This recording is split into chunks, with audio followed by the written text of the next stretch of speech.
Really appreciate you joining us for what we're presenting today on the 4P's of strategic selling. Come on in, there's a couple of seats on the far side there.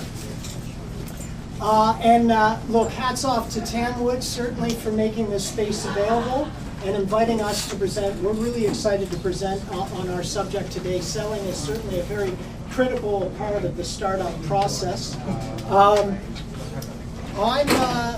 So my name's Chris Stairs. I'm part of a senior sales associate with Canada Startup. Next to me here is Colin McWhinnie, who's actually the founder of Canada Startup. I'm carrying a bit of the heavy load for him because unfortunately he's fighting a bit of a cold bug today, so he's working. Got about 90 minutes, I think, in me with just the enough meds. time to get us through the presentation, but he's working a little bit of half speed today. But if you forgive us for that, so Colin had founded Canada Startup a number of years ago. I joined his team about 5 years ago. Between the two of us, we represent about 50 years in senior sales strategy, business development. Colin's been part of a number of entrepreneurial settings. I've been involved in a number of operational startups, both in Canada and the United States. I'm also currently serving as a faculty member for Tamwood College and the Global Education Program.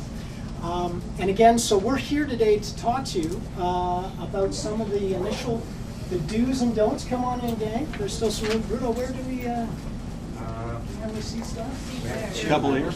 Sure. Sounds good. So we're going to talk to you today about some of the fundamental do's and don'ts in terms of setting up a sales program for your startup. Colin, I know you had a couple of comments you wanted to make about that. Yeah, hi everybody.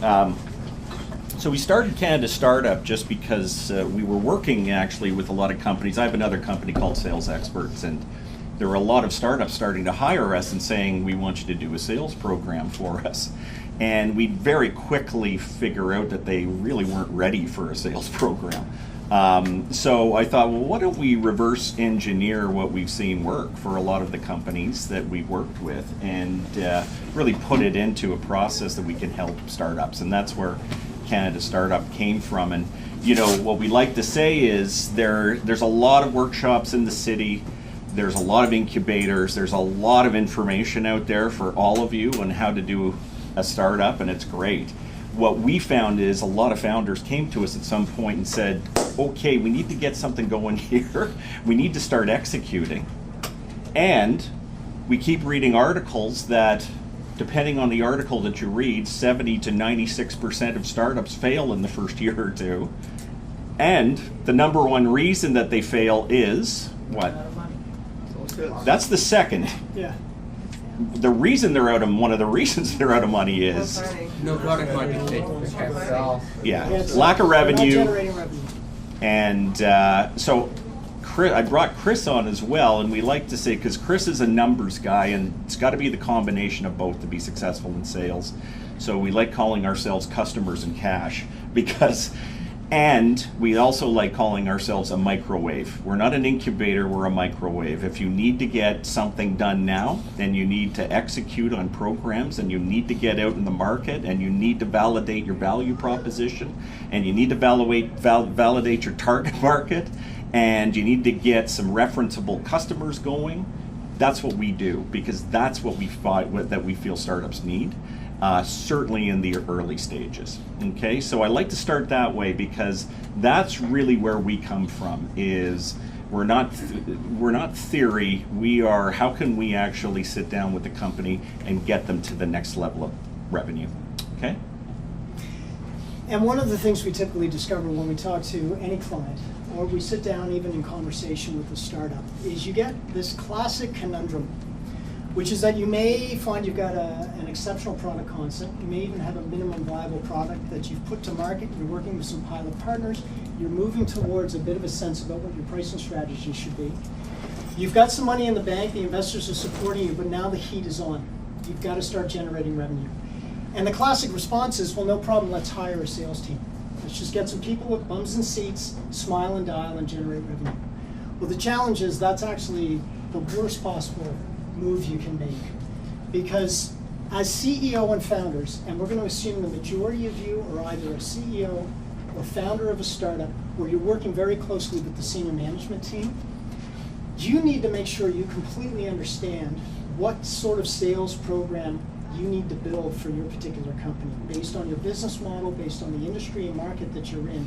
There's a lot of forethought that has to go into this in terms of the design of your sales program, the build of your sales function, and ultimately as CEO, all of you may have thoughts about, well, I'm going to delegate this to a team. I've got an operations team, I've got a finance team, or maybe it's just an individual. A lot of you are probably just working with 3 or 4 individuals. But I'm going to hire somebody who's a quote-unquote sales expert, and I'm going to delegate the revenue generation to that individual. Well, again, especially if you're a founder and CEO, that's exactly the wrong attitude you should be adopting, because the buck stops with you. As Colin says, the majority of companies that fail because they have not successfully found a way to generate recurring revenue month over month, year over year. And it's the CEO and founder's responsibility to make that happen. Now, eventually, as a program gets built, certainly they're going to delegate to sales representatives, to a marketing coordinator. They may have a senior manager overseeing that function. But if you as leader are not aware of what it is you should be expecting from your sales function, you're going to be in real trouble real fast. And so the point of today's workshop is to, again, assume that the majority of you are in a leadership position overseeing the fundamental interests of the company, and that you have to get your head wrapped around what it actually takes to build an appropriate sales program for your particular startup. Now, the one caveat we're going to throw in there is that this particular workshop is catered very much towards B2B selling, business-to-business venture, business-to-business selling. Having said that, there's some general guidelines that you may hear that are equally applicable to B2C. And our experience is that even if you're in the B2C space, sooner or later, in order for you to scale operations, you're going to need to do business with channel partners, other businesses that help you accelerate your sales program. And that, in effect, is a B2B conversation. So no matter whether you're a B2B or a B2C, we think you're going to get good value out of what you're going to see today. So back over to Colin in terms of sales reps. So as I was saying, one of the first questions that we ask a prospect who brings us in is, are you sales ready? You may want to do a sales program, but you may not be ready to do a sales program. So we qualify them and go through basically what we call a bit of a sales audit with them and go through a checklist on, have they done the kind of groundwork that really prepares a startup to be able to go to the market and actually have some success in selling. So with this, and this is just a few of the things that we look for, but obviously minimum viable product. And we just worked with a client that they're in development, and the founder has basically a vision of what that product is going to be. The problem is it's going to take a long time to get there, and they need to generate revenue because their investment runway is going to run out in about 6 months. And so ultimately what we looked at is there a module within that, for instance, that you can take to the market now that will start introducing you to the target market that provides value right now, and then we'll start getting revenue in. So it's one of the things that we look for, because I'm sure you know that a lot of founders in the startup world are very technocentric, and sales isn't necessarily a comfort zone for them. So, one of the things that we hear a lot is you got to stop developing at some point and you've got to go to the market. And so that's one of the things that we look for. Certainly, have you done some validation in the market? Have you gone out and actually talked to your target customers? And even better, do you have a couple anchor clients or a couple referenceable customers at this point that represent the target market that you're going after, that you can put in front of potential prospects that they used our product, they bought our product, the product worked for them, and they got return on investment from that product? And one of the things Chris and I do, even pre-sales, is put together programs to where we target and strategically look for those kinds of companies that our clients can partner with, so they can actually get them as an anchor or a referenceable customer. So that's really key. We've seen clients actually get one really good referenceable customer in the space and leapfrog that to success. So it's one of the things that we really like to work with. And then price. There's a lot of confusion around pricing with startups. There's a lot of,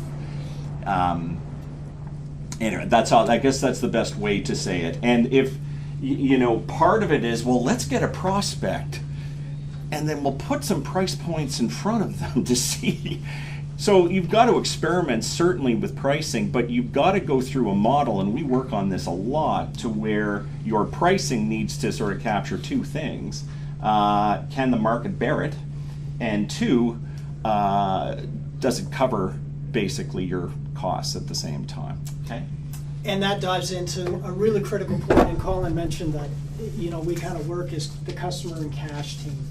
And I'm very much focused on numbers as much as I am from a sales standpoint. And one of the weaknesses we see with a lot of sales programs are companies that hire on a sales team again, and they ultimately work in a silo. And they're not talking to the controller. They're not going back to the financial model or the money model of the company and making sure that not just the revenue they're generating, but the individual deal value and the economics and the margins behind an individual deal that you're closing is actually generating enough profit for you to become sustainable over time. One of the other things Colin and I do, along with sales strategy, is we actually run the financial numbers. We have run financial numbers for multiple startups in order to help them get their investment money. And having done that a few times, what we've discovered, and it's almost like a law of physics, there's a universal understanding about the target contribution margin you should be achieving for every single transaction that you make. If you will, contribution margin, your gross profit, your gross margin on every individual deal. And again, this is for B2B. The same applies for retail. We just recently had a client where we ran the numbers for retail operation. There's a standard ratio of margins as a retail product goes through the distribution chain. If you're not achieving those, then you're going to get in real trouble, because I can guarantee you're not going to be economically sustainable. In the case of B2B, a general rule, when you're running your money models, if you're in the product and device space, as an example, if your contribution margin on a single transaction isn't somewhere between at least 50 and 85%, and to be frank, it needs to be upwards of 85%, you're probably going to get in real trouble real fast. So as Colin mentioned, when you talk about pricing, a lot of people want to go out and they want to test the sensitivity of the market. But the fundamental reality is start with your own numbers and your own money model, because if you're setting a price point that is below this in terms of achieving contribution margin, you're in trouble right away. Now, why is that so high? And again, we're talking about things like a mobile device or any number of different technologies. The reason why is because this mitigates risk and unforeseen costs. There's a few things. First off, inevitably, you're going to need to start selling your product through partner channels. Well, those partner channels, that's going to be a profit share model. Those partner channels are going to be looking for a certain cut of the action. That's going to be coming out of your contribution margin. So that's step number one. Step number two, really good, successful, recurring B2B business deals are about multi-year deals or high volume bulk deals. Well, same thing. You're going to need to negotiate on your price points. You're going to have to start, if somebody is willing to commit to 2 or 3 year contract, or they don't want to buy 1 or 2 units, but they want to buy 20 units of your product, they're going to expect some leeway on your pricing.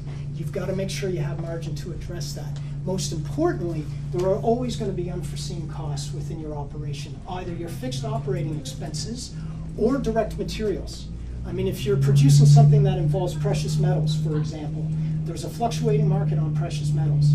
If you are not introducing enough margin to protect you against fluctuating prices of your direct material costs, that's going to get you in trouble. Now, on the service side, if you're a service provider, bit of a different ballgame, and your contribution margins could go considerably lower before you get into trouble. The reason why we bring all this up is this is a bit of a lesson in finance and economics, but your sales function and the senior individuals driving your pricing strategy need to understand this, or you will not be pricing effectively in the market, and you're going to be sending a sales team out that doesn't actually understand how low they can go. If they get into a negotiating situation, they need to understand what the floor is, that they can't go any lower than such and such a price. So, bit of a detour in our presentation, but it gives you an idea of what you need to think about from a sales readiness standpoint. Yeah, question? Sorry to interrupt, but yeah. You guys actually name like top 3 things that people constantly forgot when they try to calculate their cost for either for the product or for the service. When we do The cost. top three things people, most of the time, people might just forgot or just ignore when they try to calculate the cost. What they may end up ignoring that they should be Yeah. focusing on? They forgot to. I mean, the short of it is you just need to be very mindful of your cost structure, Yes. both your variable and your fixed costs. And it's if I understand your meaning, come on in.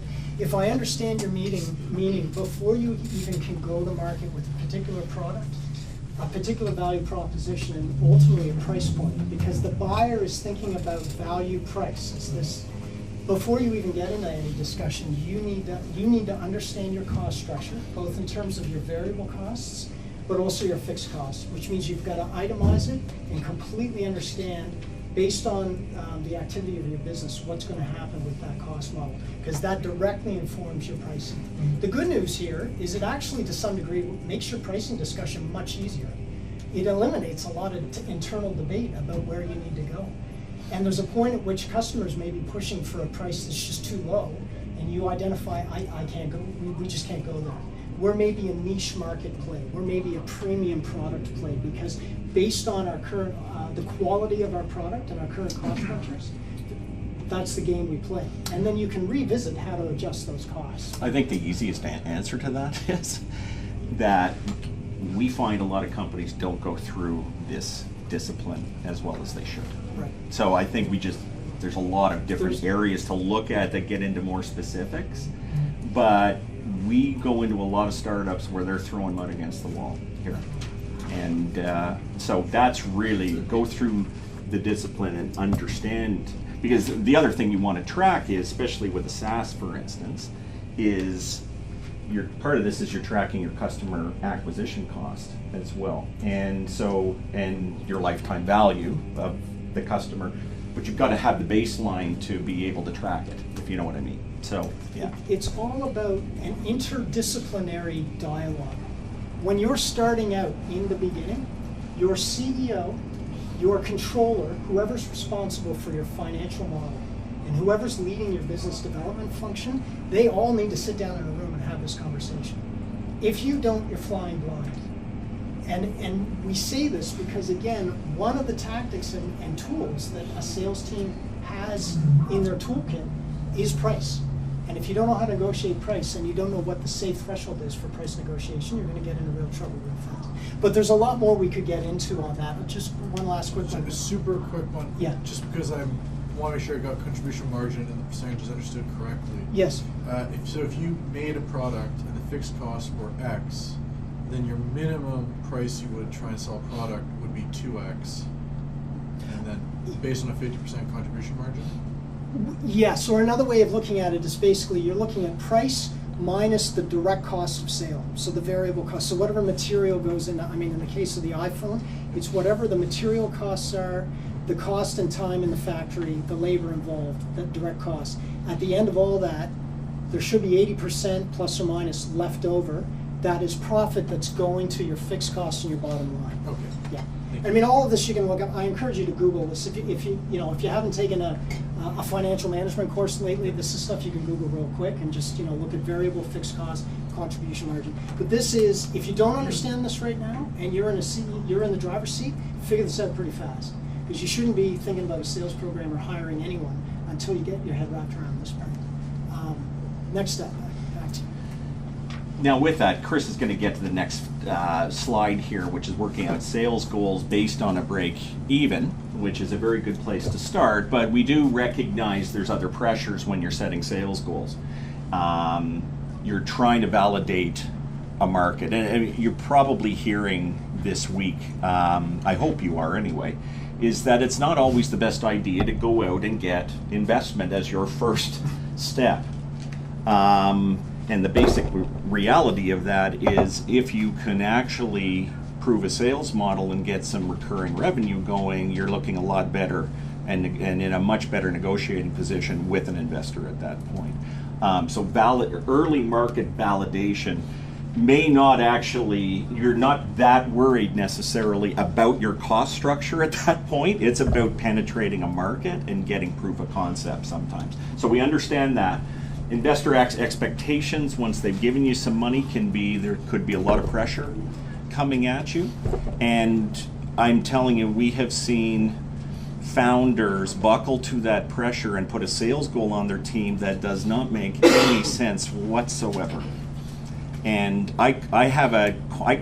the term I have is the big lie, because all throughout the process, it doesn't make sense. And we'll show you a process to make sure that you're tracking this.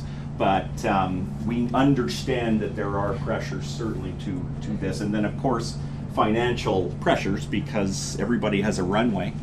And at some point, you want to be showing that you're at break even and are able to cover your costs and growth. So but we'd like to start here, ultimately, when you're looking at setting a sales goal.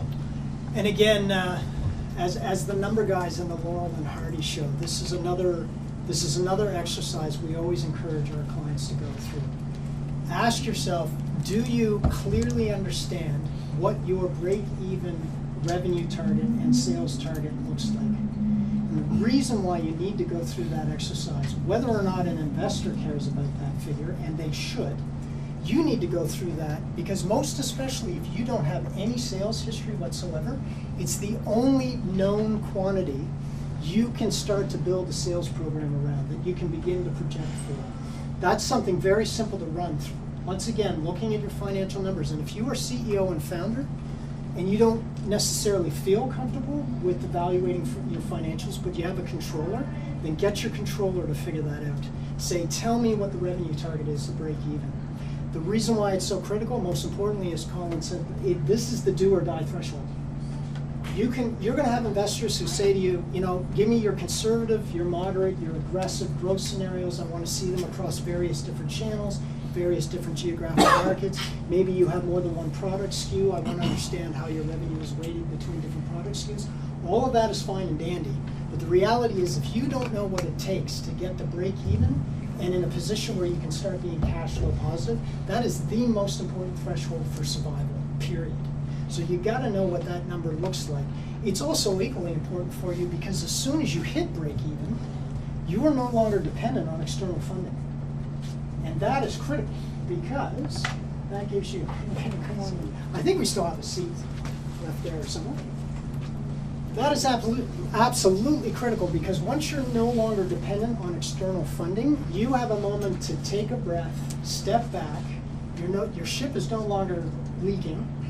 You're not bleeding on the operating table, and you can start to think more carefully, more strategically about next steps and about scaling. But until you hit that, you're at the mercy of the markets and you're at the mercy of your investors, and you may get to a point where you need more cash, which means you got to talk about another round of financing with investors, which means you're carving up more ownership in your company. And you definitely don't want to see that. Sorry, go ahead. An investor point of view, what's the official definition of break-even? That's a great question. And there's a subtle difference between break-even and cash flow positive. But break-even is basically looking at what is the minimum viable based on the minimum size of team and the minimum size of your operation, right? Which represents a certain fixed cost that you're paying every month and every year. You need to figure out what volume of business you have to generate to cover that fixed cost, right? But typically, especially if you're selling product, there's the actual cost of producing each individual product. So there's a bit of calculus, it's an algebraic equation, but it's fairly simple to run. And there should be somebody on your team or an accountant who can sit down and tell you exactly what that is. But when you take all of those costs into account, there's a sweet spot, right? Plus or minus, there's a rough idea of what that target looks like. And once you know that target, you can start to break down, okay, well, how, if nothing else, how do I at least get to that target? Because when I get to that target, I'm kind of in a safe zone. And then I can step back and again, take that deep breath and be strategic about the next phase of growth. Does that make sense? Then I'm hitting my burn rate, but the company might still have debt. Yeah, very good point. If you've incurred prior debt, the break-even is, among other things, is generating enough income so you're servicing your debt over time. So you're getting into a position where eventually you'll pay off debt. But it's basically, and it's a plus or minus figure. I mean, there's no it's not written in stone, but it just gives you a rough idea. Is it 2 million? Is it 2.5? Is it 3 million? When do I get to a point where I'm not worried about the debtors? I know I can pay payroll at the end of the month. I know I can pay my suppliers. That's a general number that you're aiming to get to, if that makes any sense.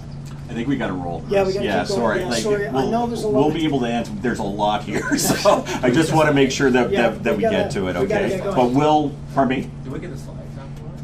The Yes. slides? If you contact us after with your name and email, for sure. Yeah, go for it. Okay. Yeah, you bet. Absolutely. So- Having said all that, and I'm going to hand it back to Colin, but again, we began this by saying that one of the things, There's some chairs outside. Yeah. or the motion, okay. Wow, overflowing. Thanks, everybody. Appreciate the interest. Again, as Colin said, this is just the fundamental groundwork. This is what we do with every client, is it goes back to sales readiness. We look to see if any of that has been discussed before you're even talking about building a sales program and getting somebody on the phone and starting to pound the pavement. You've got to make sure all that's happening first. So that lays the foundation, but I'll hand it over. Yeah, and it's funny because we'll walk into a client and what they want to talk about promotion, right? Lead They want to gen. talk about the marketing programs that we're going to do. What should we be doing on Facebook right now? Which trade show should we be going to? Yeah, it's so again, just bringing it back down.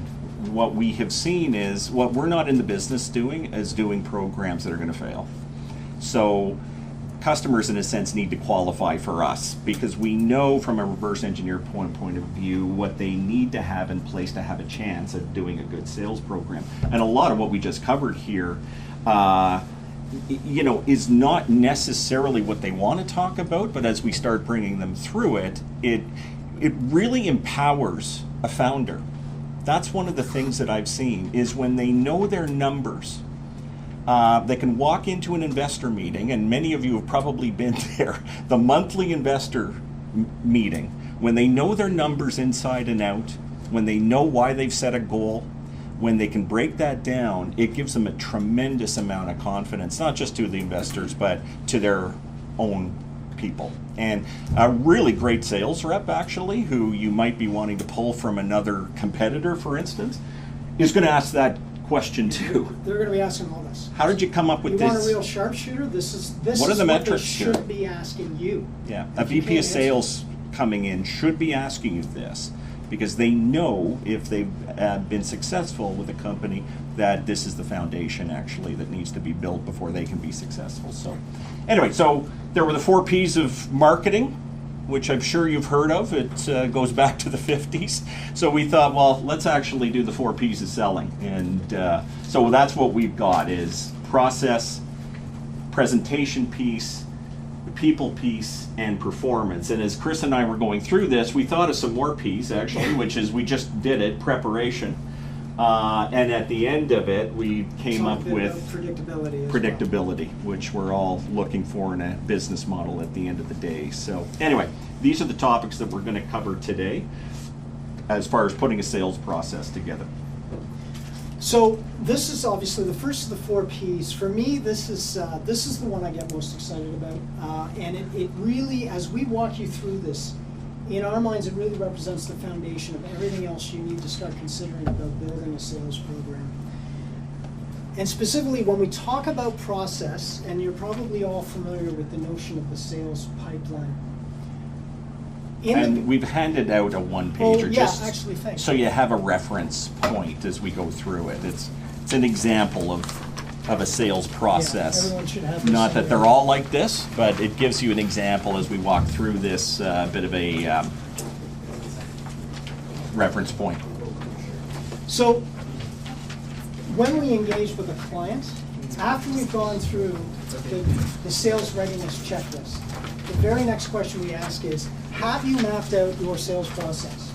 Do you actually understand step by step what it's going to take to get you from generating initial interest and awareness about your company and your product, all the way through to delivery and execution on that product, and then post-sales servicing? Have you actually mapped out step by step what that looks like? Have you then put a sales pipeline against that and applied some sales metrics to that pipeline Do you understand how you're going to deploy your staff across each one of those stages? And how many hours of execution are required against that? Because once you map out that pipeline, it's going to tell you a number of things. It's going to tell you how you should be aligning your sales and marketing efforts against each step of the way. That in turn is going to inform your budget, but most importantly, it's the play sheet for your sales team. They're going to understand that there's a process in terms of getting a customer convinced that you're the right solution, getting to the point where you have a negotiated quote on the table, closing that deal, and then following up with the client success program. Now, the best way for us to really explain this, because I know all of that's abstract and it would only take you about 10 minutes on a Google search to get the exact same suggestion and advice. Where we like to really hammer home the point is through an example. Okay, so we're going to do a little bit of a hypothetical case study with you, and we're going to talk about a company. We're going to say that this company manufactures and sells battery-driven industrial generators. Okay, that's their business. Somebody has done a calculation. They've figured out that their year one objective is to try to get to break even, and they know that that amounts to $4.5 million in revenue. Okay, they're selling these units individually at $7,500. That means they need to sell 600 units. Okay, that looks like really straightforward grade 5 math, and it is. The challenge is that a lot of people don't actually go through this exercise. A lot of companies in the early days. Here's where things get a little bit trickier.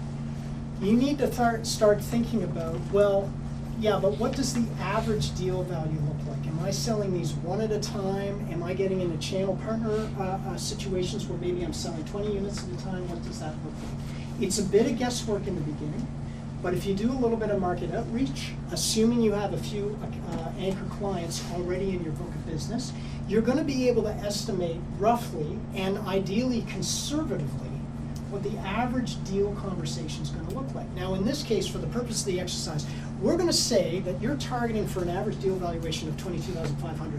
That's 3 units. 3 units you're selling at a time.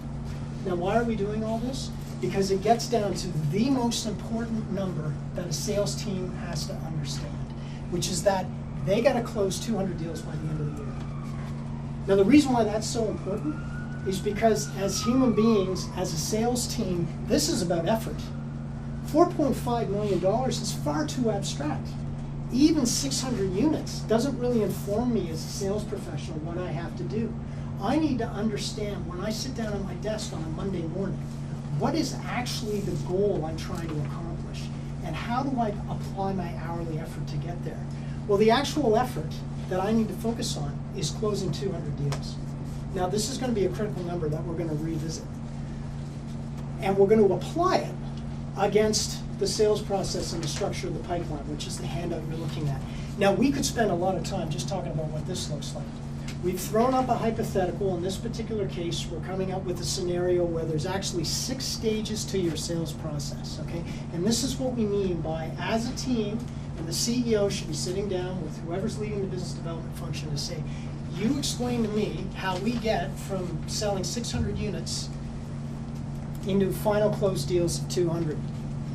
Your standard process is really going to fall into 3 categories, which is lead gen, the actual sales and negotiation with the client, and then your post-sale servicing component. Okay. Now, in some cases, if you're selling, if it's a much simpler value proposition that you're getting into the market, and it's a low price point sale, if it's under say $5,000, this may happen a lot more quickly. It might only happen in say 3 steps. If it's a much more sophisticated sale that you're getting involved in, and it's got a 6-figure or a 7-figure deal valuation, and you're trying to lock somebody into say a 5-year contract, you're going to be dealing with multiple decision makers. There's going to be a much more thorough vetting process in terms of whether you're the right supplier as opposed to somebody else. So then your sales process could be 10 or 12 steps long. But whatever you do, you need to map this out. You also need to be mindful, and again, most of this I'm sure is pretty intuitive. You've seen it one way or the other. Your seller cycle needs to be aligned with your what we would call the buyer's journey. Okay, so you've got to make sure that each of these 6 steps and everything you're putting in front of your target market matches up with the way the buyer's thinking, right?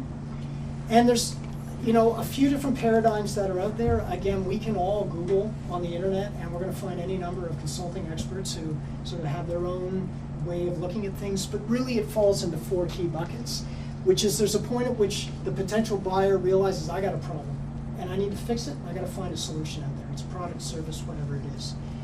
They then begin to explore the market, and they say, well, who is out? First off, is there somebody out here who has a solution I'm looking for? If so, how many? How are they all a little bit different? Which one's going to fit my needs? They eventually narrow it down to, say, 2, 3, 4 options, and they get into a very thorough requirements building process, where they need to do some internal interviews with different stakeholder groups to figure out what is the criteria I need to pull together in order to make the right decision about the purchase. Then eventually, it goes to quote, and they select their supplier. Okay, so you need to be mindful that those two sync. Again, this part isn't rocket science. Most people have an intuitive understanding, but it's all still very abstract. What a sales team has to do, and what you need to be mindful of when you're overseeing a sales program, is we have to start making this real. We have to get this from the abstract and begin to quantify this. And one of the first steps, and inevitably, with most of the clients we work with, and not just startups, but we've even spoken to some mature clients who've been 10, 15 years into the business, they haven't gone through this process, is they start putting numbers to all this, okay? And again, an important set of ratios that a sales team needs to look at are your conversion ratios. And typically you do a work back. So all of you need to be mindful that anytime you get a quote out into the market, not every quote is going to end up in a sale, because you're competing against competition. So the question is, well, what is the target ratio that I deem acceptable? Is it 2 to 1? Because let's pretend that quote isn't just a matter of a quick email and here's the price, here's the email. Let's say that quote, it might need to be a 5, 6, 10-page document that responds to an exhaustive list of requirements that the potential prospect is asking for. Well, that quote might take 2, 3, 4 hours to prepare. Okay, now that's effort that a sales team is now putting into an exercise that is keeping them off the phone, finding the next prospect. So you have to start quantifying this. Is a 2 to 1 ratio acceptable? Is a 3 to 1 ratio acceptable? Now that ratio alone still doesn't inform you too much. And there's other ratios to take into account. Prior to getting a quote out, there's going to be a demo and a discovery call, maybe more than one. If you've got multiple stakeholders within a prospect company, each that have to look at your solution in a different way, you may end up having to have 2, 3, 4 different discovery phone calls, okay? That's more effort. Now, how many times do you want to issue demos before you get to a point where somebody's interested enough to get a quote and say, you know what, I want to get a PO from my finance department, give me a quote so I can process a PO. Let's keep moving back. Same thing, there's a process of generating leads.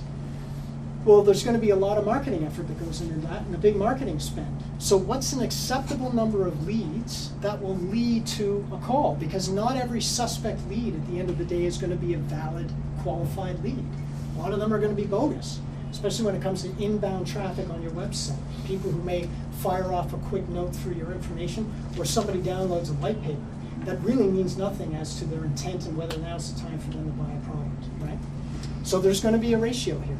And then you work back again, all of the effort you spend on brand marketing, which is all about eyeballs. Well, how many of those eyeballs are even in the area of thinking about buying your product, okay? This is what a sales team needs to think about. Now here's the next step, and again, people don't go through this exercise. And these are not exact numbers, especially if you haven't been in the market for very long. You have to initially just sort of guesstimate. And here's where you can have conversations with people who have been in the field, or consultants like Colin and myself. We can start to tell you a little bit about what are probably ratios you should be considering in order for you to be successful. But whatever those ratios are, now let's plug in your 200 deals, okay? And let's do a work back. It's a straightforward exercise, but most of the clients we work with, until we came into the situation, hadn't done it. And if you work back, you start to realize that in order for me to make $4.5 million of revenue by the end of the year, which is 200 deals, I got to get 400 quotes in the market, which means I need to have 2,000 meaningful conversations, which I'm going to guesstimate I will get out of 20,000 reasonably qualified leads. And ultimately, if these ratios are somewhat close to reality, it means that all my marketing effort, whether it's trade show traffic, whether it's a number of industry journals that I'm advertising in and I'm publishing the odd article, the circulation, the combined circulation of those trade journals, all of that together is going to be at least 200,000 items.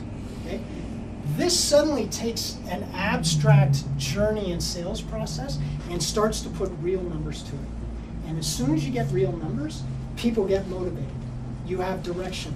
You introduce accountability. There are performance metrics. Because here's something just to think about. 2,000 dialogues. Does anyone happen to know what that equates to in a given single day? In a year? Because that's another number you need to ask yourself. That actually right there, assuming that you're working 22 days a month, right? That works out to 7.5, 8 meaningful dialogues a day. Okay? Now, single sales, if it's a single sales rep, that means from 9 to 5, they are on the phone, and that call is somewhere between 30 to 60 minutes. That means that at 2,000 dialogues, that sales rep is working double time, and they've got to bang out 8 calls a day, every day, for whatever that is, 300 working days of the year. Okay? But think about it. In order for that to happen, you need to see 75 to 80, that equates to 75 to 80 leads coming through your pipeline. Are you actually seeing that right now? That's a question you need to ask. If you're not, then you need to start thinking about what end of this pipeline. Does this start to make sense? Do you see how you're starting to put real numbers to this?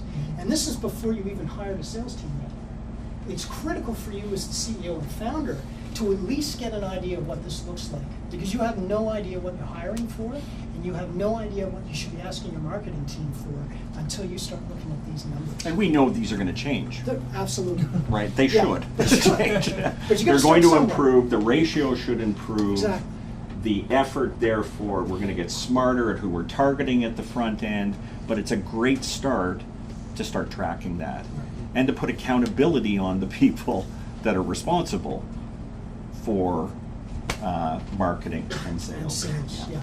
I think I'm over to you. Yeah, we're back over to you now, sir. So with that, if you can just go back to that, Oh, Chris. sure. Yeah. So this is great. What we need to do at this point, and again, the one thing I wanted to say to this is, I've sat down with a one-person show. This applies to them too, right? It's a great exercise to go through because, again, I think it gives people more confidence about understanding their business and what it is that they need to do. And then even going through this exercise, you may need to go back to the business plan and rethink it, because it may not be practical to hit revenue targets, for instance, with the money that you have based on the kind of requirements it's going to take to go there. So it's a great exercise Or to maybe, go through. maybe break even continuously. isn't a realistic 1-year target. Maybe it's going to take 2 years. But then you need to ask, do I have enough cash in the bank to get to a point where I am generating 4.5 million recurring revenue within 2 years? And do I need to go back to my investors to have that discussion? Right. Should I- So, all along here, what we need to do is figure out what the content and the presentation needs to be to push people to the next stage here. And that's another really important thing to sit down with the company. And part of it is, as Chris pointed out, is understanding your target customer and what it is that they need at each stage to respond to a call to action, basically. So the more that you understand their criteria and where they're at actually in the process when they enter the sales process, it's pretty critical. But great. Yeah. So Sorry? get back to so past the presentation slide. So what we look at is developing dialogue, questions, and marketing collaterals customized for each stage of this process. And it could be collaterals with a call to action to engage the prospect. It could be qualification questions to filter and classify the prospect. And we often talk about BANT. Does anybody know what BANT is as a qualification? Budget, authority. What's that? Need. Imminent Need. Yeah. need. Right, and Yeah. what's T? Timing. Timing. Is it imminent? Recency, Are right. they- yeah. Do they understand the need, actually, right? When we work with a company that's too early in the space, it's often we say, you're gonna have to do some missionary selling here for a year and a half because your target market doesn't understand they need your product Right. yet. Yeah. So, anyway, part of this is actually going through the right qualification, because actually just flip back to the pipeline again. Part of the danger of putting this together is a lot of the sales reps, and based on their compensation, could say, I'm just gonna pound out proposals here. Right? I'm just gonna get as many proposals in the system as possible. And in fact, it is one of the major problems that we see a lot of companies have, is that there's all this activity going on, and their numbers in the CRM look fantastic for a point of time. And the companies are actually making decisions on production based on what the pipeline is looking at. And it's brutal, because what's happening is the sales reps are just pumping out proposals that aren't really qualified, or as well qualified as they should be. So part of the key function of all of this is, from a management perspective, you have got to put in the criteria for a sales rep to be able to move to the next stage. So I just wanted to say that, because it's got to be a combination of the two. Well, and actually I can add to that. I mean, again, as CEO and founder, the odds are pretty good. And there may be a small group of you. I mean, if you're a technology player, there may be a senior engineer and then a leader in business. But the reality is, when you go through that initial phase of your growth, where it's about working with a few pilot partners to, get your product up and running, and you've got a couple of anchor clients, the reality is, you as CEO and founder have the best idea of what your client profile should look like, right? But again, quite often what happens is there's this sort of detachment and delegation where CEO, founder, and senior management team says, well, let's just hire a couple of young guns to bang out the phone. Well, if the founders and the people initially involved in the first 12 to 24 months of building this company aren't sitting down and coaching the sales team on, look, here's where we think the viable markets are, and here's what a prospect profile looks like, and these are the kind of criteria you need to apply to qualify a lead. If that education isn't going on, your sales team isn't going to be successful. So, Anyway, again, going through this list, we love the pipeline, because the pipeline is a great reference point to figure out, what do we need to have here as far as collaterals to show a prospect? What do we need to be saying here, dependent on where the prospect is in the pipeline, and what do we need to be asking them at this point, depending on where we're at? And believe it or not, the more prepared a sales rep is, the better they do, right? Even because most sales reps are going to hire are not the rock stars. They are people that need training. They need to know the value proposition, and they need scripting and questions and all that good stuff in front of them. and they need this to is key. understand, again, the leeway in their pricing. Because there's always going to be pressure to move a bit on the price. So you need to be very transparent with the sales team that here you got a little wiggle room, but it's no more than X. Because if it's any more than X, it's not economically sustainable. The other thing we say is every document's a sales document, and there is a huge difference between one proposal and another proposal. Proposals are sales documents. They're just not documents that actually tell the client what it is that you're going to do for them and the price. So all of this really provides, actually, again, a guide throughout the pipeline on what it is that you should be developing and improving upon all the time, because when you improve this, you improve your metrics along the pipeline. Okay? Again, questions you should be asking yourself is, what information, FAQs that we need, return on investment data. You can't run away from that. At the end of the day, a customer's going to want to know, if I pay this, what return do I get? And you've got to be able to answer that question clearly, and you've got to have evidence around that. You don't, the rest of it's just smoke, really. References are huge, and obviously we've already said that, is getting those first initial referenceable customers to us is one of the biggest things that you can do in year one, because it really can turn into a volume of similar customers. And ultimately, how do we influence the decision and meet the buyer's decision-making criteria. Every sales rep should be asking this, and you should be understanding that around your target market. But here's another really interesting one. So we always say call high, right? Try to get the high decision maker. It might trickle down, but at the end of the day, you know, especially if you're selling to larger companies, there's always influencers, and often they make the wheels run in a big org, right?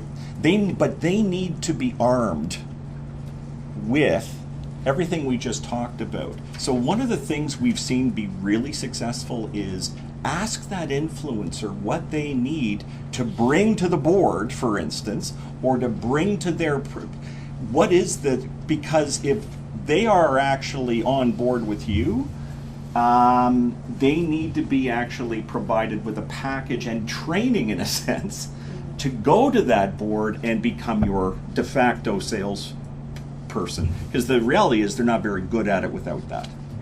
So that's another key thing that we're seeing is, along the way, and all those influencers, have we provided them with the guidance and information and understood what they need to sell it internally with a client, okay?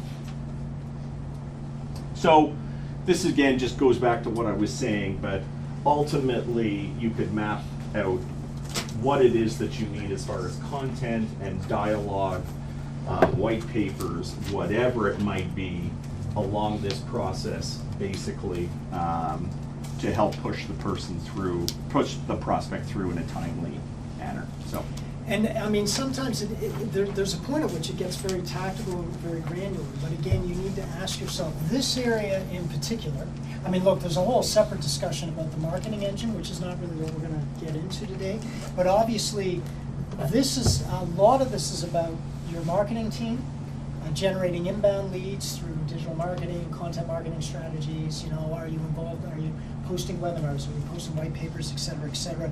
This also has to do with outbound activity, direct email campaigns, direct call campaigns, participating in trade shows, participating in networking events. That's a whole workshop in and of itself, what are the tactics?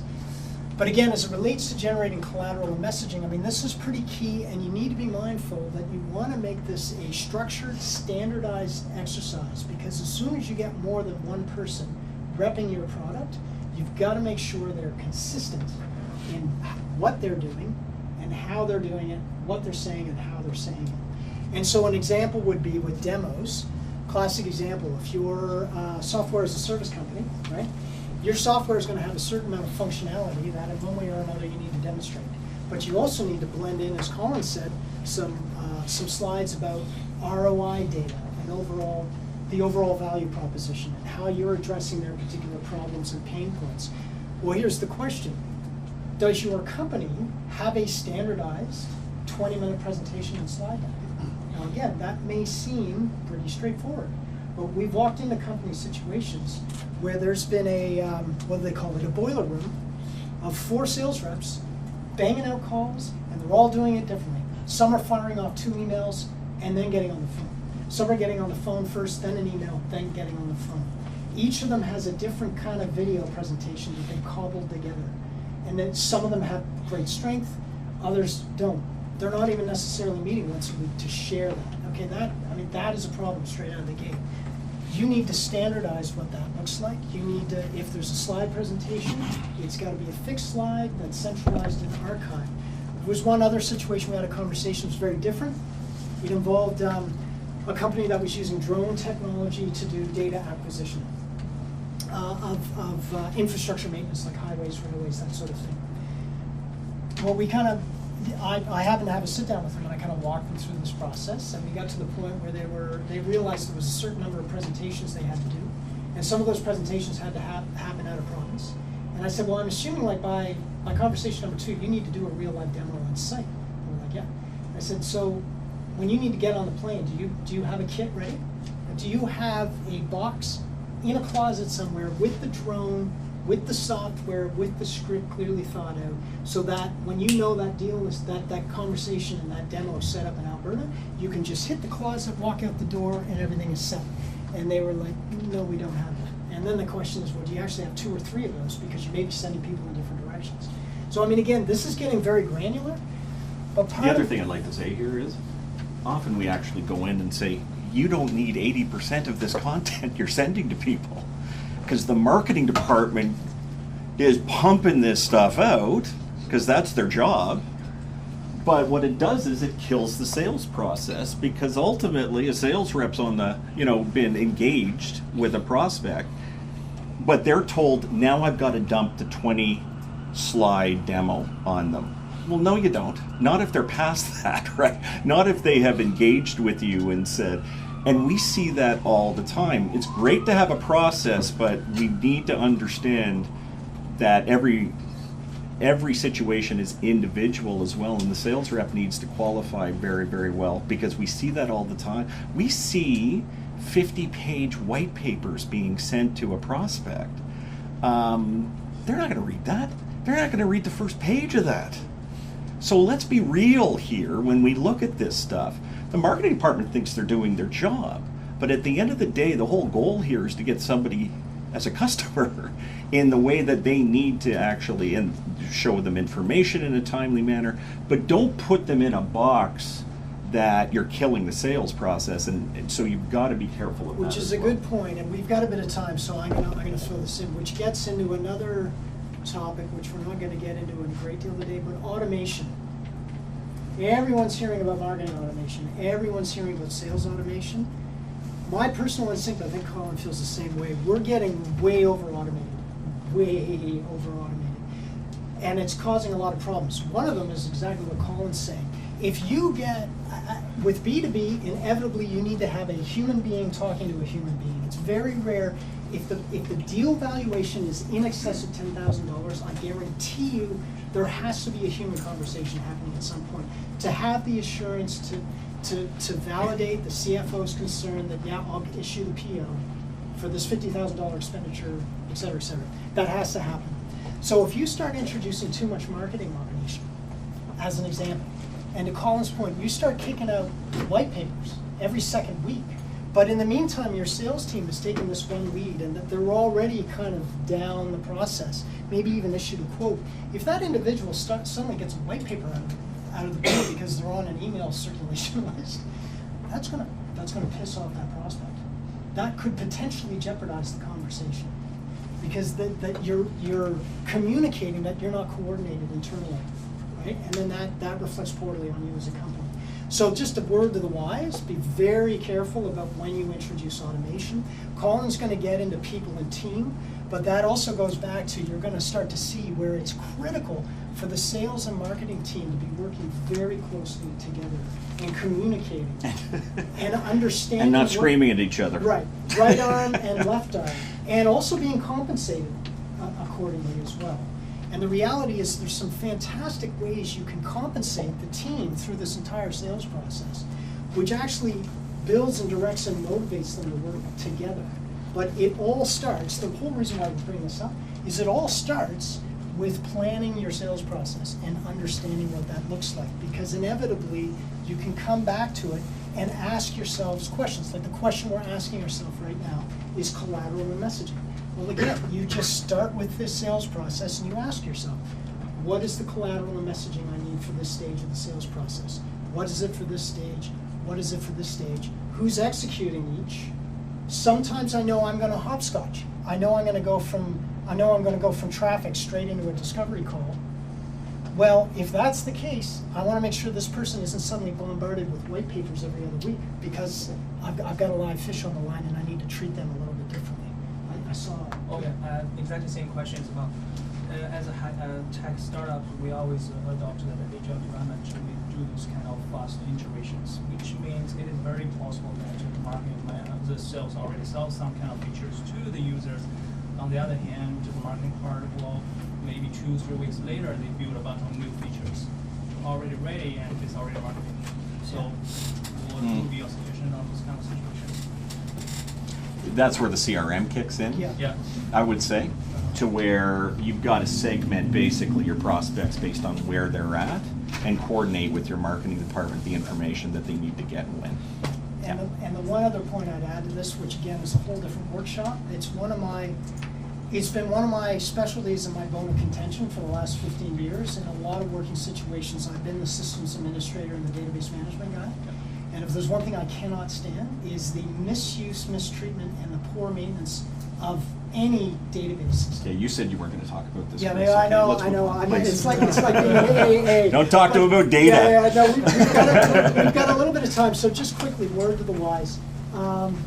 When it comes to your CRM or any database that contains prospects, you need a human being to look at that data repeatedly, at least on a weekly basis, to understand the state and quality of that data, and to make sure that whatever's in the system reflects where the leads actually are in each stage of the sales cycle. And the only way, to be frank, you can really do that properly is if you export that data in a spreadsheet and somebody just painstakingly sort of goes through it.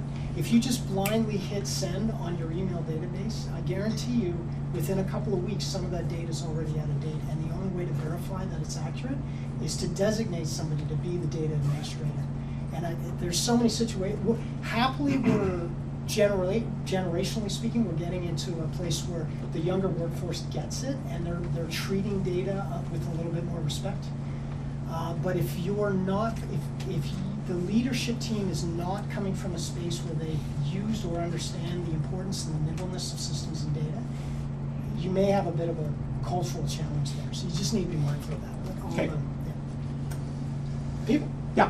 So one of the things we see, again, one of the nice things, I always come back to the pipeline because that's kind of the theme today, is we see companies hire, and we said it early in the presentation, they hire sales reps either too early, when they don't have something to talk to them and show them.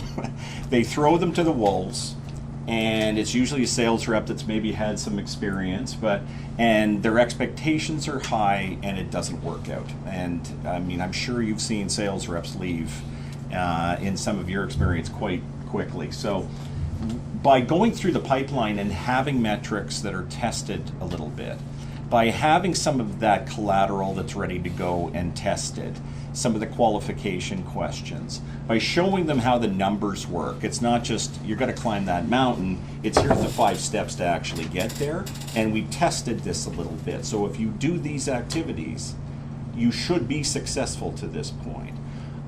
It's onboarding them properly. That's one of the biggest things we see, is that sales reps are not onboarded properly with the right background of the company, going through the client list, how we've been successful so far. It really actually is important for them to feel comfortable by the time they're expected to sell.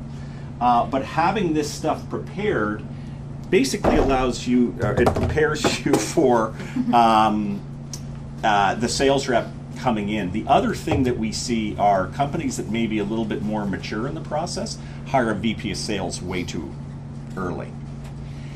And there was the old joke is it takes 6 months to hire the VP of sales, 6 months to train them, and then 6 months to fire them. And one of the reasons we see that a lot is because a VP of sales usually at the point where they're at in their career, they don't want to be banging on doors. But often a startup, that's exactly what they need them to do. So there is a clash of expectations very quickly. So one of the things that we see that, and again, being in Vancouver, it's hard to hire a VP of sales. It's expensive here, and to hire anybody, bring somebody in from another city, well, the economics probably don't work. So get your stuff together. Prove the model. Show somebody how they can make money. And now you've got a much better chance of bringing in better people, better sales reps, a better executive, if it does make sense to actually do that, because you can show them how it works. Okay, it's not basically blind out there. So that's the pipeline actually helps you do that. Okay. What about hours per activity? So not just quality of sales rep and being prepared for them, but ultimately, how many do you need? So getting back to Chris's example of 200 deals, and again, this is rough math, and we understand that. It's a start, But ultimately, it breaks it down to what is the effort needed to get that 200 deals in a period of time by the end of the year. Break it down by hours, ultimately, of what each of those steps actually takes. And ultimately, that translates into the numbers, basically, that you need as far as personnel. Okay? So, again, this is very high level. It's a start. It's going to change, but it's a great start to get you understanding the kind of personnel, quantity of personnel that you need to actually reach those, the effort required ultimately to reach the goals. Okay, so in this example, total of 3,800 hours, available hours per sales rep. You can break it down. We use the example 5.5 hours per day, 5 days, 48 a week, 20 hours per year. And ultimately, you've got to look at your marketing side as well to get those leads coming in, and potentially a manager at some point. But this actually looks like it's going to be 3 reps that are required at some point. Now, what we suggest is you ramp that up, though, right? Hire somebody first, test the process, improve the metrics, improve all of it, and then start bringing in, because a sales rep that sees a successful sales rep usually has a chance to be successful too. A sales rep that sees an unsuccessful sales rep is probably going to actually be unsuccessful early on anyway as well. And or they'll all abandon ship pretty quick and look for a scenario where they've got a higher probability of making commission. Right. So again, very basic look at how to calculate with a sales goal in mind and with the metrics attached, what you might be looking at as far as number of hires. And to Colin's point, it's not as if you suddenly need to hire 3 reps, a manager, and a marketing coordinator all on day one. In fact, we completely discourage you from doing that. But from a budgetary standpoint, you do need to start thinking about what if. The good news is, what if I do start hitting my sales targets? That's great, but I got to make sure I'm budgeting for this. Because the good news story may be that you hit or exceed your sales targets. But another big challenge that startups often run into is you often hear about managing growth. Well, the flip side scenario of not making enough revenue is actually you start getting into revenue generating opportunities too quickly, and then your capacity can't keep up. And if you start falling through on a couple of deals, I mean, that word will get out into the market pretty quick as well. So part of this is about, again, forecasting your team requirements ahead of the game. So you can sit down with whoever's leading your finance function and say, look, in the first quarter, the second quarter, third quarter, this is how I think I'm going to be hiring. Right? And that also ties into conversations you're going to need to have with your investors as well. And we'll get into that in a little bit more. Good, but you know, the thing to take away from this is that it provides, again, a level of confidence. And we see way too many startups operating from sort of a floundering ship in a way. And they're trying things, but there's no core to testing where it comes from, the numbers, and therefore there is sort of a unsteadiness within the company. And this is a great start to provide I think the biggest thing is it provides a level of confidence with the whole team, actually. So, well, and just a quick question for everybody in the audience. I mean, do you feel there's value in what we're presenting in terms of taking the abstract of, yeah, okay, well, obviously there needs to be a sales process, and there needs to be a pipeline, and every pipeline has a certain number of stages. Does this make sense where when you actually start applying a couple of numbers, even if they're just hypothetical what-ifs, you start to actually, it becomes real. You go from the abstract to, wait a minute, okay, I get it. I now actually understand the effort. It's not 4.5 million, it's 200 deals. And what is it, what are the steps needed to get to the 200 deals? How many hours is that going to take, which ties into how big my sales team probably needs to be by the end of the year? Does that make, in terms of now all of a sudden this is becoming a very real conversation? And from the other key sort of element here is often, the founder or somebody that may not be experienced in managing the sales process needs to manage the sales process. And this tool provides a very good start for them as they're managing activity from the pipeline, the metrics that are required. It provides, again, a level of confidence and actually something to talk to the sales reps about in meetings. And then we get into the CRM and putting reports together for that. So you're getting sort of the kind of information to see how the operation's going. Is it improving? Are the metrics improving? So it provides a lot of confidence for somebody who may not be an experienced sales manager, but needs to do it initially. And to add to that, again, as CEO and founder, you know, in an ideal world, you do get to a point very quickly where you can delegate this ultimately to a team. And you're fortunate enough to hire a strategist who speaks this language, and they come to you with this. But the odds are pretty good that a couple of things, there's always this really precarious window between the 12th and 24th month of operation or somewhere where you just don't have the budget to hire a team quick enough, and you certainly don't have the budget in this city to hire a senior VP of sales who is going to net out at about $175,000 to $200,000 annual equivalent, something like that. You're not going to be able to afford that. So what that means is for a time, as CEO and founder, or maybe it's the COO, they're going to need to lead this function until you get the VP of sales in. So this is a crash course on what you need to do to substitute as the VP of sales. Also, let's just say you are fortunate enough to hire your VP of sales. This is the checklist you got to run through with the candidate to make sure they're speaking this language. Because the other, I mean, sooner or later you are going to be recruiting different members of your sales and marketing team. And part of what you should be doing in the interview process is teasing them with questions that are sort of structured around this process. It's actually funny. What's one of the things we do? Investors hire us to take a look at a potential company that they're looking at putting money into. So we open up the hood and check it out from a sales and marketing point of view. Other people do the financials, but we look at it from what they're saying around the sales and marketing story. And one of the things we do is that we like to bring the head person in and say, run us through the numbers here. How does this all work? And we know right away by the look on their face whether, because then there's a blank whiteboard, right? And it's run us through how all these numbers work, how you're going to get to this sales goal. Like show us and it's either deer in headlights, or you've got somebody that actually kind of runs through. And when they're at it, you know. Like immediately, if they speak this language and they get it, they're on the whiteboard with passion, and they're like, okay, well, you know, total revenue, our break-even target is this, blah, blah, blah. Like everything we just showed you, they're going to go bang, bang, bang. The other thing that's actually a tell is if they go, you know what, that's a great question. All the numbers are back in the office. Right? If you can and it's not all the numbers are back in the office, but you should be able to do this in your sleep at the end of the day. Up here, 200 deals, you should be breathing and sleeping that number. So anyway. Right. So now we talk about just team size and deployment. Yeah, so very simple. Again, based on those numbers, we get into, okay, well, we probably need at least one person responsible for marketing. Now, there's the whole outsourced option, which we're not going to get into today.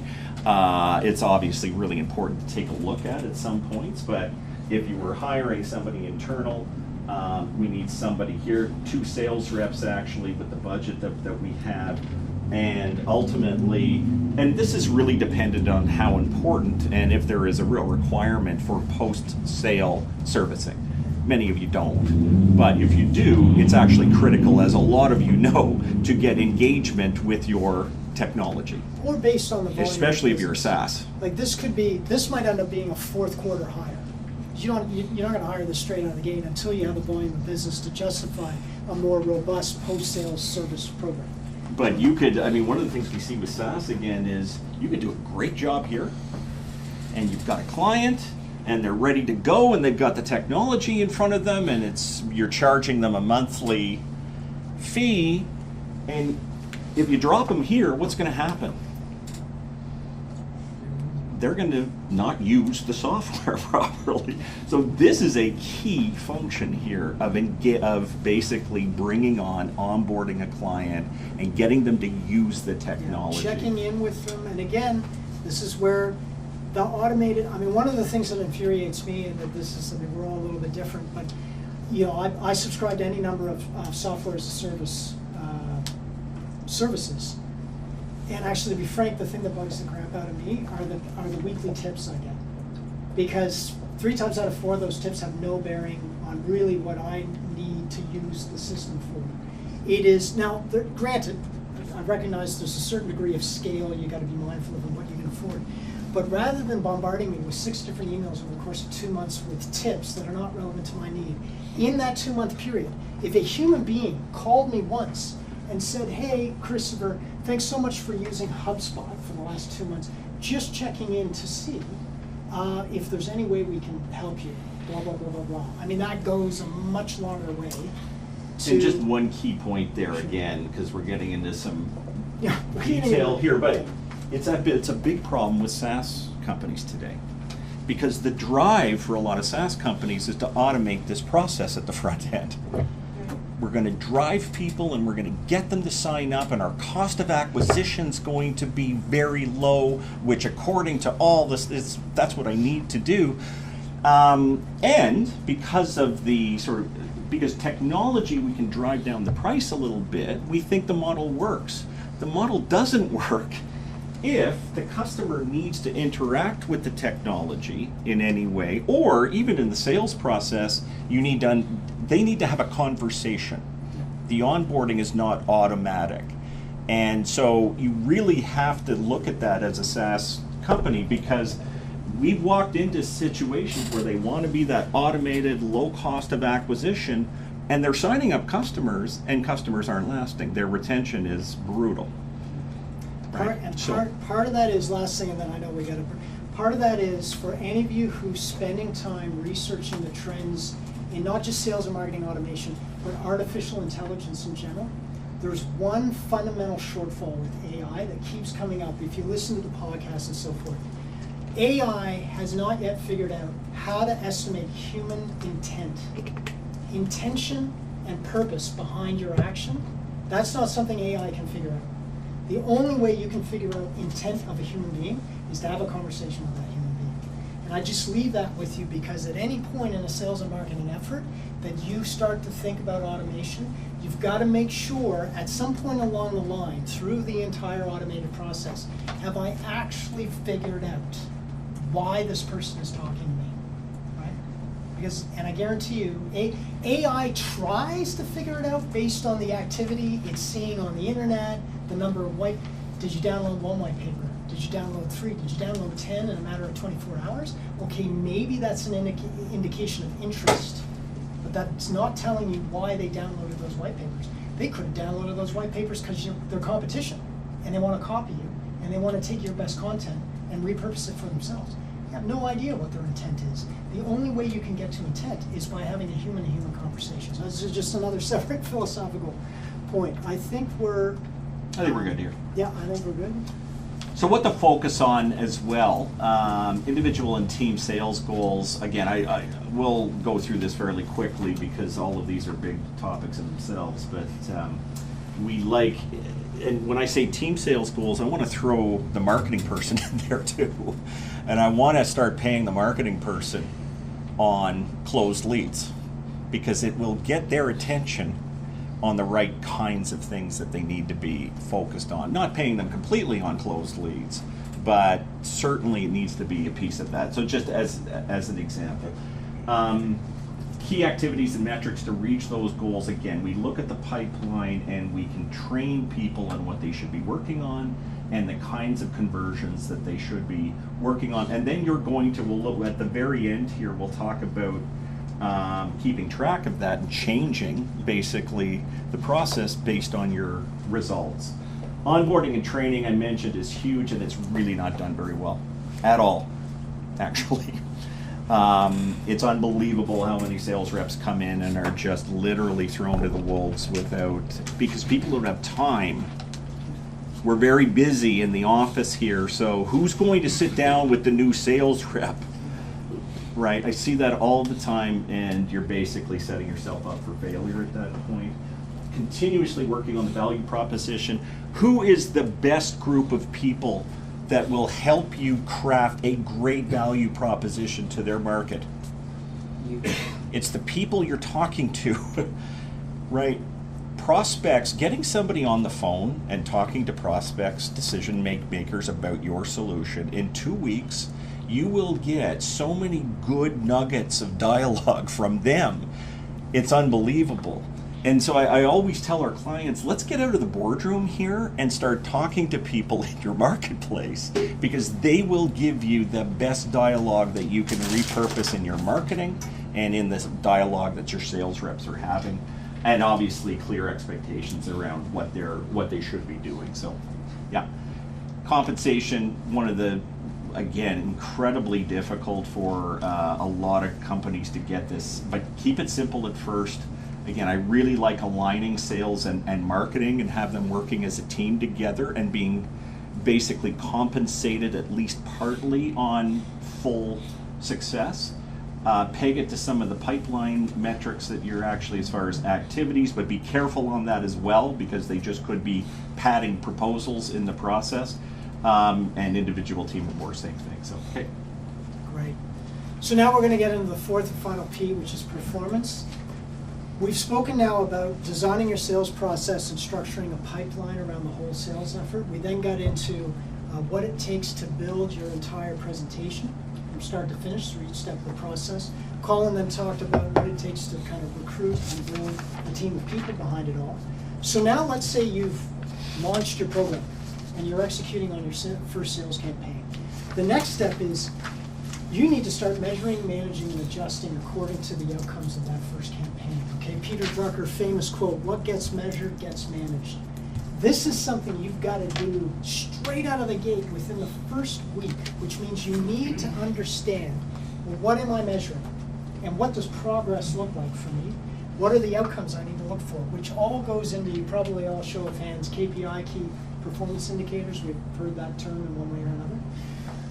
You need to understand what are the most critical KPIs to your particular company and industry situation. Now that, again, is a whole other conversation we can get into. And KPIs can mean any number of things, depending on the industry you're in. And also, to be honest with you, each of your departments or functions has certain KPIs. I mean, if you manufacture technology, there's a whole set of KPIs that have to do with factory operations, productivity levels, efficiencies, spoilage. Then there's shipping to market, like how effective is your shipping, warehousing, and logistics, et cetera, et cetera. Today we're focusing on the KPIs specific to your sales and marketing function. You need to know these because you got to peg them against benchmarks, which we've spoken to. In the beginning, when you don't have a lot of sales history, you've got to just draw a line in the sand and say, is this where we think we can go? So those ratios, the conversion ratios, 2-to-1, 5-to-1, 10-to-1, that's an example of a threshold that you're trying to accomplish.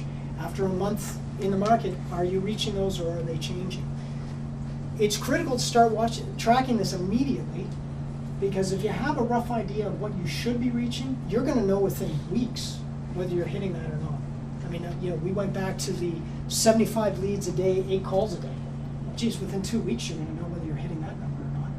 And if you're not, then you need to figure out, well, how do we get there? And you can have that conversation within 2 weeks, rather than waiting 3 fiscal quarters and going, well, we're nowhere close to our goals, and I've got an investor meeting tomorrow. What are we going to say, right? So as soon as you start understanding what your KPIs are and tracking on a daily and weekly basis, it's going to help you to bob and weave and adjust as quickly as possible. And again, we talked about there's a whole bunch of KPIs you can get into. Every industry, by the way, is a little bit different. I mean, and again, you can Google this within minutes. You'll know if you're selling software as a service, there's a whole bunch of standard recognized KPIs specific to that sector.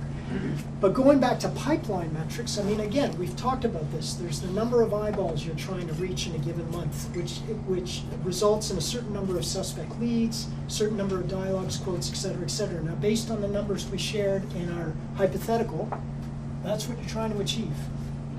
So by the end of the first month, the question is, have you hit 16 deals? Have you hit 20 deals? Well, that's great, but now that's a capacity conversation. Is your team big enough, and your fulfillment team big enough to service 20 or 25?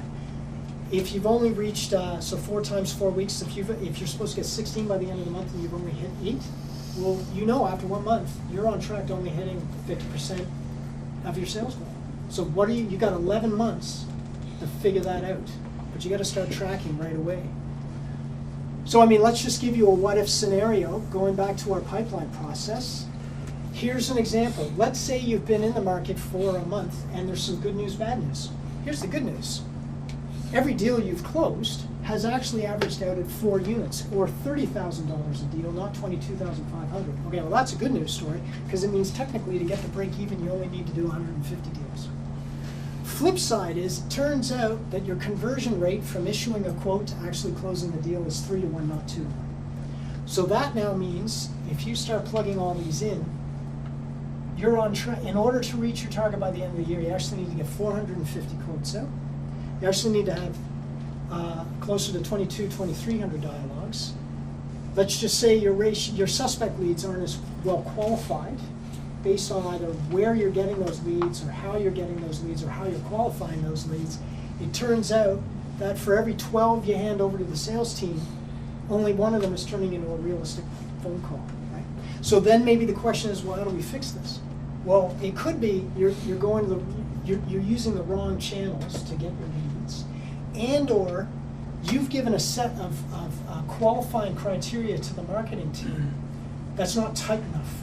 Right? So you need to find a better way to qualify those leads in order to get that back down to a 12 to 1 or an 8 to 1. And there's a lot of levers at play here, right? But the only way you're going to figure this out and approach it with a certain degree of logic is to draw those lines in the sand and say, okay, I mean, we're kind of, to some degree, we're throwing darts at the board, but let's just start somewhere. And then let's test the market for a month, and then let's reevaluate and rethink it. After that, you start getting into conversations about, like I said, lead qualification, or are there any bottlenecks? I mean, the good news story may be, let's say you are closing at a rate where at the end of the day you're going to be 300 deals by the end of the year, not 200. Well, that's a great situation because you're well past break even, but now you're getting into a capacity issue. Do you have enough resources and a big enough team to properly onboard these people? So again, looking at this, looking at the whole process and starting to apply numbers suddenly enables you to get into a much more specific, measured, and finite conversation about what it is you're trying to accomplish with your sales program. I missed anything? No, that's good. Now, last but not least, all of this ties into the 5th P, which we didn't actually mention in our workshop description, which is predictability. So when you go about building an entire sales program and breaking it down the way we've broken it down, you can get into a much more refined and specific dialogue about what your sales program should look like. I'll handle it. Yeah, I mean, it goes back to, I'm sure all of you have heard, everybody's looking for a repeatable and scalable business model. And the more that you can show that, the more investors are going to be attracted to that, the more your company's going to be worth. I mean, all of that. So ultimately, this is one of the ways to certainly achieve it is to track this. And accuracy of revenue projections, again, one of the things that we see walking into a company when they don't have this actually worked out is they really don't have a very good handle ultimately on what the revenue expectation is. We see, again, sales goals thrown against the wall. And when the sales, when people aren't stupid, when they don't see how it's broken down, the sales rep, and again, I'm stereotyping a little bit. I was a sales rep at one point. The sales rep, knowing that they're not going to get that goal, will start automatically going to the excuse machine on why they're not going to get that goal. But they either are going to be shown how they can get it, or they're not.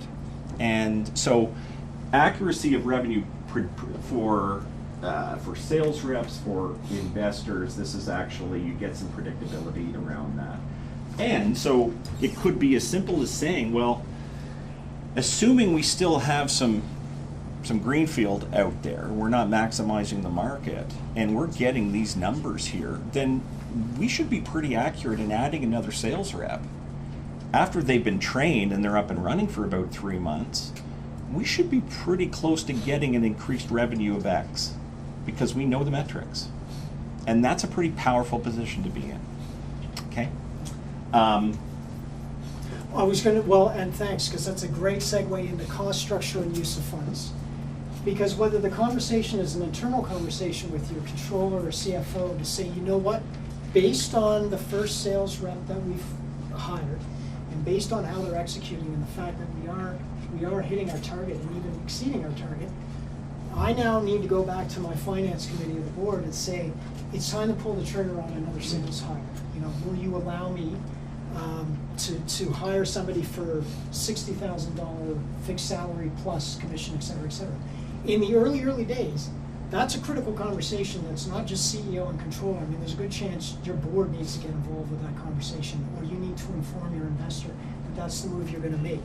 When you start to put metrics and structure around this whole conversation the way we've just described, you can have a much more informed conversation with your internal team, your board of advisors, and your investors about why it's time to pull the trigger on X decision and what the return is going to be on that. Because it goes, we now know with the second sales rep, we'll get this multiple. Which ties into the equally important conversation, which is about use of funds. Because that's the conversation if you already have the money in the bank and somebody's controlling that money and you need to get permission to get $60K out of your piggy bank. The even more important conversation is when you're going to an investor and it's time to get another $500,000. Our experience is whenever you go to investors to try to raise money, if you're raising money for the product dev team, this is all relative, it's never easy to raise money. But my experience is a lot easier to raise money for your product dev team because it's all about the fancy, flashy product that people can feel and touch and they're really excited about, and there's a net tangible at the end of the day. As soon as you start talking about, yeah, of the $500,000 I need to raise, $250,000 of that is going into sales and marketing, it's a big black hole.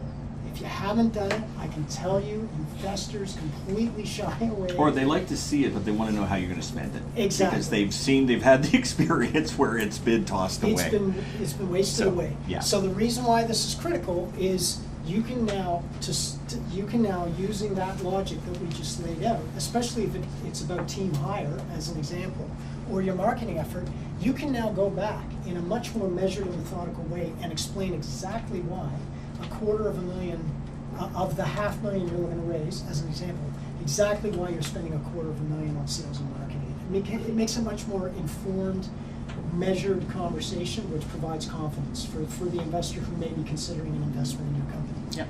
And then again, as I said, it allows you to get some sort of vision on scaling at this point. And there is all of a sudden a model to scale because you've got the metrics and numbers to back it up. So it gives a lot of confidence around, again, whoever's taking a look at the company, the scale makes sense at this point. So yeah, one last look and we will wrap it up. So it's really the 6 P's, the whole idea. It's preparation, then designing your process, then matching what's required from a presentation standpoint, both in terms of the marketing and sales materials that you have to generate. Then it's about recruiting and training and empowering a team to begin to execute. Then it's about measuring your effective performance. And I think the key there is that you've all seen this. We love the pipeline because it's a visual that people can understand.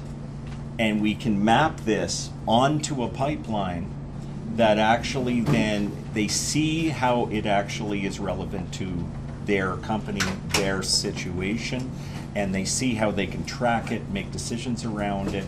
So you've all seen pipelines as well, but we love using this as basically a starting point working with any of our clients because it can, for these 4 different areas, it actually can get pretty specific and pretty concrete. And above anything, it gives a founder confidence. It gives a team confidence that they kind of know what they're doing. So it's pretty powerful. Yeah. I mean, that's basically it. That's it. Yeah. Thanks. Wonderful.